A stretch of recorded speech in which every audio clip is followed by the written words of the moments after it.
Hi everyone. The next topic we are going to discuss is carbon nanotubes. We are going to see in detail what is this carbon nanotube is and how it has been manufactured, what are all the types of carbon nanotubes and what are all the application and properties, why it is so special. So everything we are going to cover in this topic. We already know that carbon have many allotropes like coal, graphite, diamond. As like this, in addition to this, we have some allotropes which is called as fullerene, and carbon nanotubes is one of the allotropes of carbon which has been manufactured from the graphite. So this is the graphite picture. Graphite is made up of a plain sheet, and each sheet consists of many hexagonal connected carbon atoms. Carbon nanotubes is made from this graphite, but we are going to remove one of those sheet. So this is the graphite structure. Graphite consists of many sheets, and each sheet is called as graphene. This is called as graphene. Many graphene collectively form a graphite structure, and it has been weakly bonded between all those graphenes. So one of those graphene sheet has been pulled out here, and from this sheet I am going to explain what are all the types of carbon nanotubes available. So what is graphite? Graphite is you are using it every day. Pencil lead is made of graphite, and this is the internal structure of the graphite. From the graphite we had extracted the graphene sheet. These three are the types of carbon nanotubes. So if graphene is rolled, it looks like a tube like this. So in which axis we are rolling the tube depends on that the types of carbon nanotubes will be. So I am going to explain how you can roll it, and what are all the ways you can roll a graphene so that to make a carbon nanotubes. These are all the axes. So this axis, which is you can take it as X. So perpendicular to this, if you roll the graphene sheet, you will get a tube which is called as armchair. Why it is called as armchair? So you will connect this carbon atom 1, 2, 3, 4. This carbon atom to this 1, 2, 3, 4. If you connect like this, it has been folded in this axis. So perpendicular to this axis you will fold. In this way you have to rotate. If you rotate, you will get the cross section of like this. So you will get a cross section something like a chair.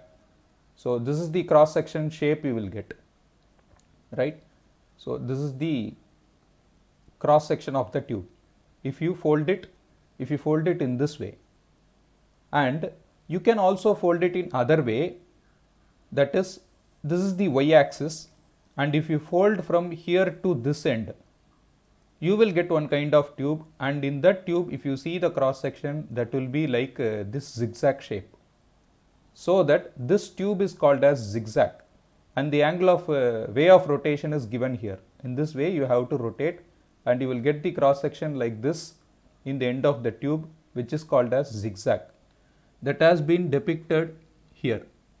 So you will get a zigzag shape if you roll like this, in this way. And as usual, I said before, armchair, if you fold it in the perpendicular to the x-axis in this way, or this is the way of rotation you have to fold. So if you do that, so you will get a cross section which is called as armchair. So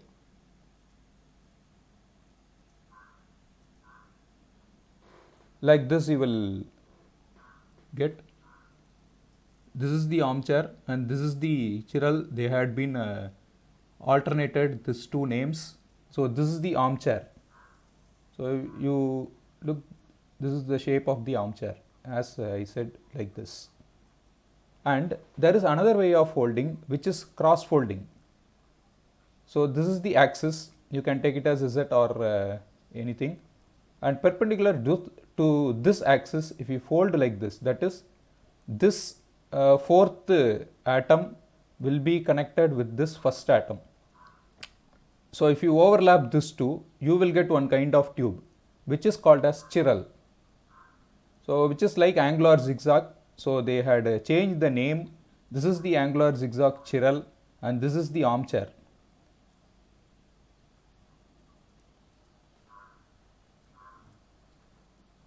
Okay, the next thing we are going to see is how actually a carbon nanotube looks like.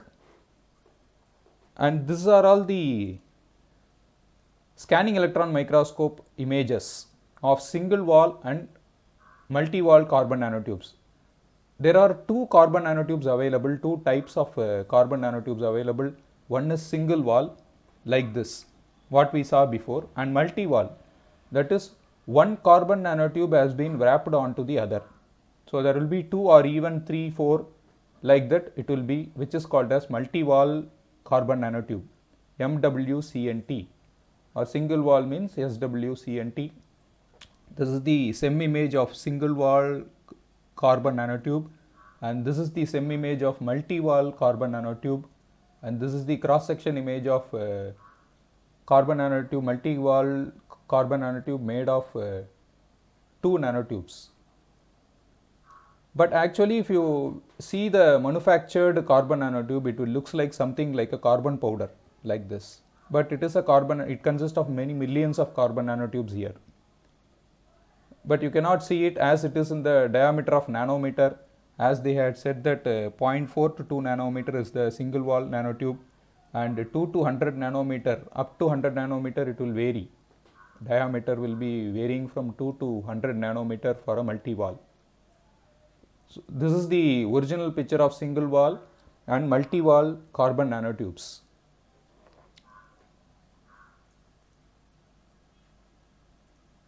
So the next thing we are going to see is how it has been manufactured actually.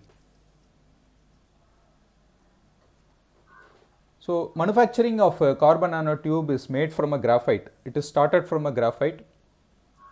First the graphite is heated to 1200 degrees C to get some temperature for the graphite. As the graphite melting point is so high, it will be around greater than 4000 degrees. With the help of furnace, we cannot achieve this kind of temperature.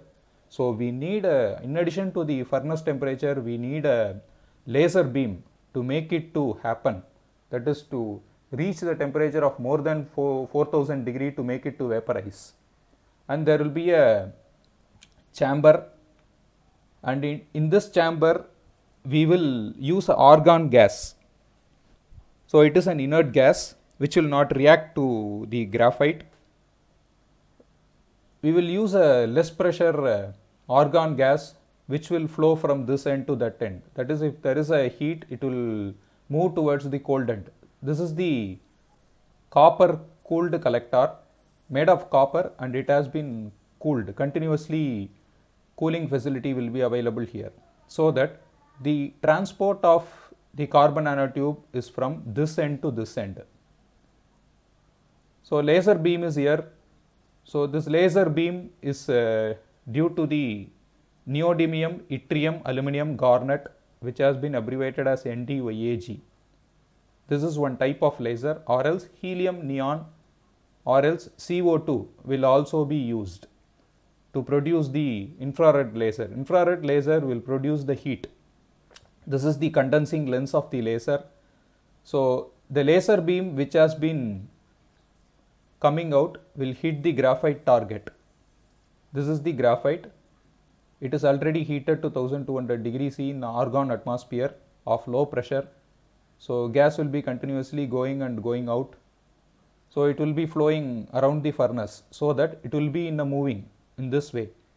So once it is moving, argon gas is moving, it will take the graphite whichever is broken down here as a vapor, and it will move towards the copper collector, and all the carbon nanotubes will be collected on the surface of the copper collector. So once all the process get over, we will remove this copper collector out and we will take the carbon nanotubes. So the difference between the single wall and multi-wall carbon nanotubes depends on the catalyst we are using in the graphite. So this is the 3 topic we had understand today, I think.